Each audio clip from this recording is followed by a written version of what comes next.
बिस्मिल्लाहिर्रहमानिर्रहीम। Dear students, अस्सलाम वालेकुम। स्टूडेंट्स, आज हम 26 अप्रैल 2024 फ्राइडे के एडिटोरियल्स को एनालाइज करेंगे। इसमें सबसे पहला एडिटोरियल है बिजनेस कंसर्न्स के बारे में। ये बेसिकली आइडिया इनिशिएट हुआ कि जब प्राइम मिनिस्टर शहबाज शरीफ कराची के दौरे पे परसों गए, तो वहाँ पे उनकी जो बिजनेस लीडर्स हैं, जो कि बड़े बिजनेसमैन हैं, उनके साथ जब जो बातचीत हुई, उसमें उन्होंने बताया उन बिजनेसमैन को कि गवर्नमेंट क्या कोशिशें कर रही है बिजनेस को कॉन्फिडेंस देने के लिए, बिजनेस को इम्प्रूव करने के लिए, कंट्री में ओवरऑल जो है वो बिजनेस की सिचुएशन को बेहतर बनाने के लिए। और फिर उसने काफ़ी क्वेश्चन आंसर भी हुए, और उसमें जो हमारे बिजनेसमैन हैं उनकी तरफ से तीन बातें हाईलाइट की गई। थ्री मेजर एरियाज बताए गए कि किन पे काम करना चाहिए। पहली बात तो उनकी तरफ से ये बताई गई कि इंडिया के साथ ट्रेड रिलेशंस को बेहतर करना चाहिए। इंडिया अब इस खित्ते की एक ऐसी रियलिटी है जिसको हम कभी इग्नोर नहीं कर सकते। तो एक तो ये कि उनके साथ ट्रेड रिलेशंस को बेहतर करें। दूसरी बात ये है कि जो पीटीआई लीडर इमरान खान हैं उनको एंगेज करें, उनको कंट्री में जो मैटर्स हैं उसमें इन्वॉल्व करें, उनके साथ रेकन्सिलिएशन करें, उनके साथ जो भी पॉलिटिकल मामलात हैं उनको सेटल करें। क्योंकि वजह ये है कि उसकी वजह से मुल्क में पॉलिटिकल इंस्टेबिलिटी है, और जब पॉलिटिकल इंस्टेबिलिटी होती है, इकोनॉमिक इंस्टेबिलिटी होती ही होती है। कभी पॉलिटिकल इंस्टेबिलिटी हो तो इकोनॉमिक स्टेबिलिटी नहीं आ सकती। और तीसरी बात उन्होंने ये कही कि जो एनर्जी की प्राइसेस हैं उनको कम किया जाए। मतलब बिजली की प्राइस को कम किया जाए, गैस की प्राइस को कम किया जाए, पेट्रोल की प्राइस को कम किया जाए। इन सब चीजों के ऊपर उन्होंने ये कहा। तो अब ये तीन चीजें, इन तीनों चीजों पे अब हम देखते हैं कि क्या ये पॉसिबल है नियर फ्यूचर में या नहीं। तो जो हम हालात देख रहे हैं उस हिसाब से तो अभी नहीं लगता कि इस चीज को कम किया जा सकेगा। वजह क्या है?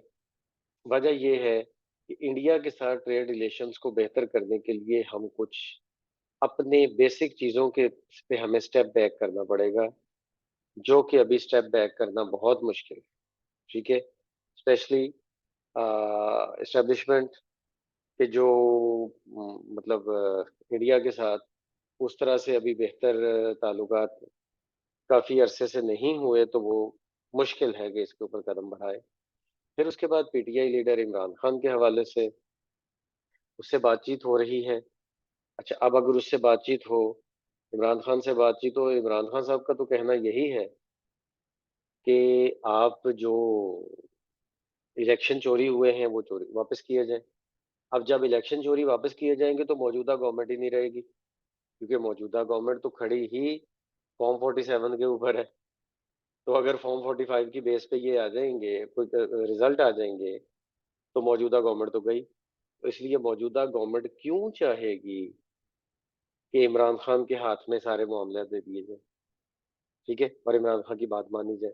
और अगर इमरान खान की बात नहीं मानी जाती तो कैसे एंगेजमेंट हो सकेगी, कैसे वो एंगेज होंगे? जाहिर है ये बात भी मुश्किल नजर आती है। और तीसरी बात ये है कि एनर्जी प्राइसेस को कम करें तो आईएमएफ से कर्जा लेना है। उस कर्जा लेने के लिए एनर्जी प्राइसेस मजीद बढ़ानी पड़ेंगी, जो कि पिछले 2 मंथ में भी बढ़ाई गई हैं 2 दफा। तो अब वो तो और बढ़ानी पड़ेंगी। तो बिजनेसमैन का मशवरा किधर गया? तो इसका मतलब ये तीनों बातों पे ही मुझे नहीं लगता कि नियर फ्यूचर में अमल हो सकता है। हाँ, अगर नियर फ्यूचर पे अमल होगा तो ही बिजनेस की सिचुएशन, इसका मतलब ये हुआ कि बिजनेस सिचुएशन पे फिर मुश्किल है कि हालात बेहतर हों। ठीक है, तो इसलिए अ, अच्छी बात है, इन तीनों पे काम होना चाहिए। ठीक है, नरेंद्र मोदी जो है उसका असल में एक होस्टाइल रवैया रहा है पाकिस्तान के हवाले से। और असल में वो नरेंद्र मोदी जो है वो एक ना छोटे जहन का बंदा बड़ी सीट पे आ गया। छोटे जहन का बंदा बड़ी सीट पे आके बैठ गया है, जिसकी वजह से अब उसको चूंकि अमेरिका के लेवल पे डील मिल रही है, अमेरिका उसको इतना सपोर्ट कर रहा है कि इंडो पैसिफिक ओशन में, चूंकि अमेरिका को इंडिया की जरूरत बहुत ज्यादा है इस इंडो इंडो पूरे इंडो पैसिफिक कॉन्फ्लिक्ट में, तो इसलिए अमेरिका इंडिया को सपोर्ट करने की वजह से जो इंडिया को कॉन्फिडेंस मिला है ना, वो कॉन्फिडेंस मोदी से संभाला नहीं जा रहा। इसलिए अब वो पाकिस्तान को, अब पिछले 6 महीने के उसके बयानात उठा के देख लें, पाकिस्तान के हवाले से जब भी मोदी ने बात की है, हमेशा तजहीक अमेज बात की है, हमेशा उसने डिग्रेड करने वाली बात की है। उसने इस तरह से बात की कि पाकिस्तान को हम कुछ समझते ही नहीं, पाकिस्तान तो बहुत छोटा कंट्री है, पाकिस्तान को तो पाकिस्तान तो हमारे लेवल का ही नहीं है।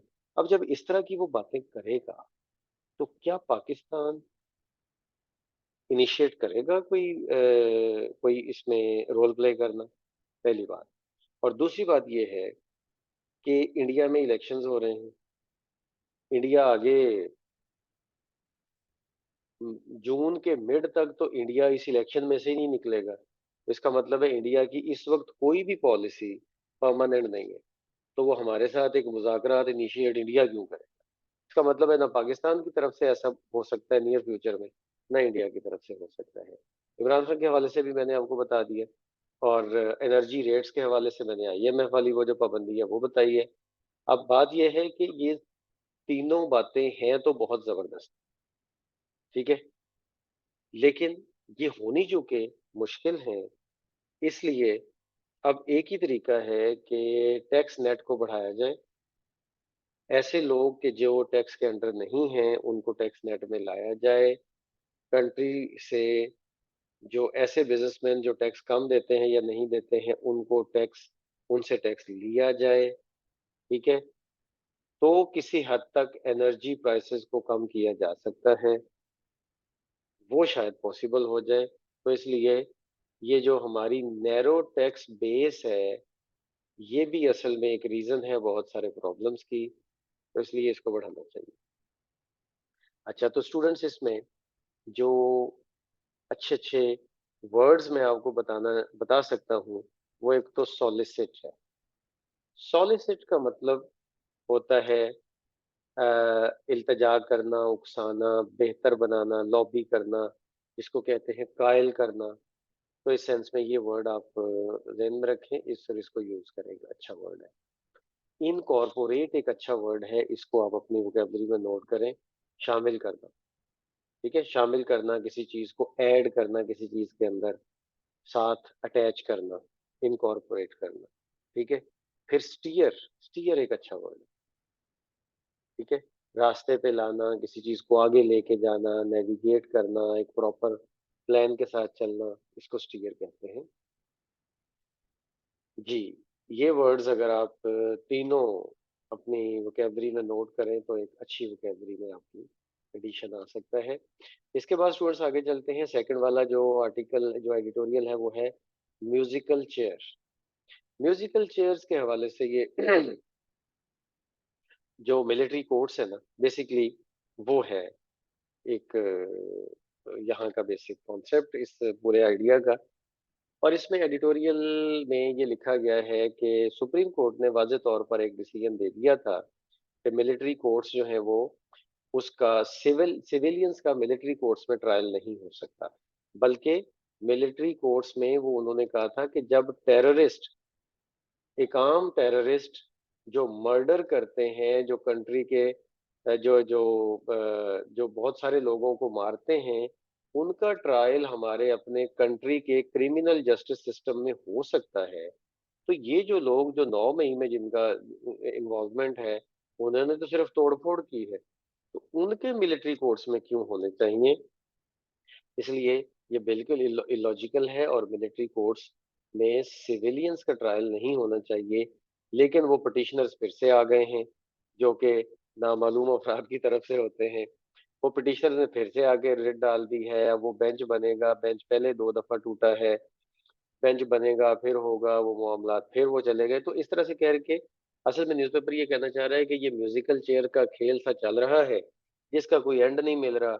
और इसी की वजह से ये 9 मई एक ऐसा वाकया आ गया है कि जिसने पाकिस्तान में जितनी इंस्टेबिलिटी पैदा की है, शायद उतनी किसी चीज ने पैदा नहीं। मतलब एक तो ये था ना कि जी वो 22 अप्रैल, मैं सॉरी 9 अप्रैल को जब इमरान खान की गवर्नमेंट खत्म की गई 2022 में, उसके बाद एक चलो गवर्नमेंट तो कोई आई ना, तो इंटरनेशनल लेवल पे लोगों का इत्मीनान बहाल हुआ। अब ये 9 मई वाला मामला इतना वो अजीब सा, मतलब वो एक ऐसा बना दिया गया है कि हमारा जो इंटरनेशनल इन्वेस्टर है या इवन लोकल इन्वेस्टर, उसको भी समझ नहीं आती कि मुल्की मामलात अगर असल में जाने किधर है। मतलब किसी को कुछ समझ नहीं आ रही कि अब ये 9 मई वाले वाक़े से निकलेगा क्या? क्योंकि निकलना कुछ भी नहीं है, निकलना कुछ भी नहीं है। यकदम से कब इस वाक़े ने ख़त्म हो जाना है और कब इस वाक़े की वजह से ज़्यादा और हालात टाइट हो जाने हैं, किसी को कुछ पता नहीं है। तो बिज़नेसमैन तो इस तरह के एनवायरनमेंट में सर्वाइव कर ही नहीं सकता। तो कैसे ये चीज़ें मुल्की मामलात आगे चलेंगे? पॉलिटिकल स्टेबिलिटी इस तरह से नहीं आएगी। म्यूज़िकल चेयर का ये खेल बंद होना चाहिए और एक वाज़ेह जो सुप्रीम कोर्ट का डिसीजन है, उसके खिलाफ ये अजीब तरह से अपील आ जाती है और कुछ आ जाता है, इसको ख़त्म होना चाहिए। ये है असल में इस पूरे जो सेकंड एडिटोरियल है उसका लुब-ए-लुभाव। तो इसमें रिकॉन्स्टिट्यूट एक अच्छा वर्ड है। दोबारा से किसी चीज को बनाना, दोबारा से फॉर्म करना। ओपेक एक एडजेक्टिव है, अच्छा वर्ड है। मुबहम होना, धुंधला होना, जिसमें कुछ भी चीज समझ नहीं आती, ये जो अभी बातें मैंने आपसे की हैं वो यही चीज है। और उसके बाद मेम, जख्मी करना, इंजर है, जख्मी करना, लेकिन मेम एक अच्छा वर्ड है, आपकी वोकैबुलरी में अच्छा इजाफा होगा, इसको भी आप नोट करें। चल, और फिर ड्रैग, ड्रैग भी एक अच्छा वर्ड है, वैसे आपको शायद पहले ही पता हो। चीज को लटकाए जाना, घसीटे ही जाना, लंबाई किए जाना, इसको कहते हैं ड्रैग। जैसे ये मिलिट्री कोर्ट्स वाले मामले को किया जा रहा है। हालांकि एट द एंड सबको पता है कि इसका एंड यही होना है कि भाई जो सिविलियन है उसका मिलिट्री कोर्ट तो बनता ही नहीं, उसका केस तो बनता ही नहीं, पूरी दुनिया में कहीं नहीं है। तो लेकिन बहरहाल अभी तो मामला चल रहा है तो उसको घसीटे जा रहे हैं, और इसी घसीटे जाने में मुल्क की इकोनॉमी जो है वो तबाह हो। इसके साथ चलते हैं जी आगे। थर्ड वाला है global arms race. Global arms race में ये जो दो रिपोर्ट्स आई हैं ना, इस वजह से ये बड़ा स्पेशल चीजें आ गई हैं सामने, और हमारा जो न्यूज़पेपर का एडिटर है उसने ये चीज लिखी है। एक तो ये है कि Stockholm International Peace Research Institute, ये स्टॉकहोम जो है वो स्वीडन का दारुल हुकूमत है। ये एक इदारा है, उसने एक रिपोर्ट शाये की है कि पिछले साल में 2023 में 2.4 ट्रिलियन डॉलर मिलिट्री स्पेंडिंग हुई है पूरी दुनिया में। पूरी दुनिया में हथियारों के ऊपर, मिलिट्री हथियारों के ऊपर जो सबसे ज्यादा अपना जो इतनी स्पेंडिंग हुई है, 2.24 ट्रिलियन डॉलर्स। दुनिया में बहुत सारे ऐसे कंट्रीज हैं जिनका टोटल बजट इतना नहीं है जितनी ये सिर्फ मिलिट्री स्पेंडिंग हुई है पूरी दुनिया में। और उसमें सबसे आगे यूएस है, फिर उसके बाद चाइना, फिर रशिया, फिर इंडिया, तीसरे चौथे नंबर पे इंडिया है। और यूएस जो है उसने 96 बिलियन डॉलर, 96 बिलियन डॉलर सिर्फ आर्म्स के ऊपर, हथियारों के ऊपर खर्च किया है। ठीक है। और अभी कल ही, चंद दिन पहले ही, यूएस ने और एक multi billion dollar aid package announce किया है। किसके लिए? यूक्रेन के लिए, इसराइल के लिए, ताइवान के लिए। तो ये क्या है? ये मिलिट्री, ये जो मल्टी बिलियन एड पैकेज है, multi billion dollar aid package, मतलब कई बिलियन का एड पैकेज किसके लिए है भला? किसी अफ्रीका के लुटे पुटे कंट्री के लिए, जिनका, जिन बेचारों को खुराक पूरी नहीं होती, उनके लिए नहीं है। यूक्रेन के लिए। क्यों? क्योंकि वो रशिया के खिलाफ लड़ रहा है। इसराइल के लिए क्योंकि वो पैलेस्टीनियंस को मार रहा है। ताइवान के लिए क्योंकि वो चाइना के खिलाफ लड़ रहा है। इसका मतलब है लड़ने वालों के लिए ही है। इसका मतलब यूएस की जो फोकस है वो सारा लड़ाई के ऊपर है। ठीक है। तो और ये बहुत बड़ी कंसर्न वाली चीज है कि दुनिया की जो टॉप की रिच कंट्रीज हैं, जो टॉप की इकोनॉमीज हैं, जो रिचेस्ट कंट्रीज हैं दुनिया के, वो अपना पैसा किसी की भलाई के लिए नहीं लगा रहे, किसी की अच्छाई के लिए नहीं लगा रहे, बल्कि हथियारों के ऊपर, वॉर मशीन्स के ऊपर अपना पैसा लगा रहे हैं, जो कि बहुत अलार्मिंग सिचुएशन है। और दुनिया का फ्यूचर इससे इससे दुनिया का फ्यूचर जो है वो सिरकता हुआ नजर आ रहा है। ये बहुत बड़े कंसर्न की चीज है। और दूसरी रिपोर्ट एमनेस्टी इंटरनेशनल की रिपोर्ट है, जिसने ये बताया है कि यूक्रेन की वॉर की वजह से जो पोस्ट वर्ल्ड वॉर टू जो ऑर्डर है ना, वो क्लोज टू कोलैप्स है। Post world war two order क्या है? वर्ल्ड वॉर टू के बाद पूरी दुनिया ने ये सोच लिया था कि अब जंग नहीं होगी। पूरी दुनिया ने ये सोच लिया था कि अब जंग नहीं करनी। और दो फिर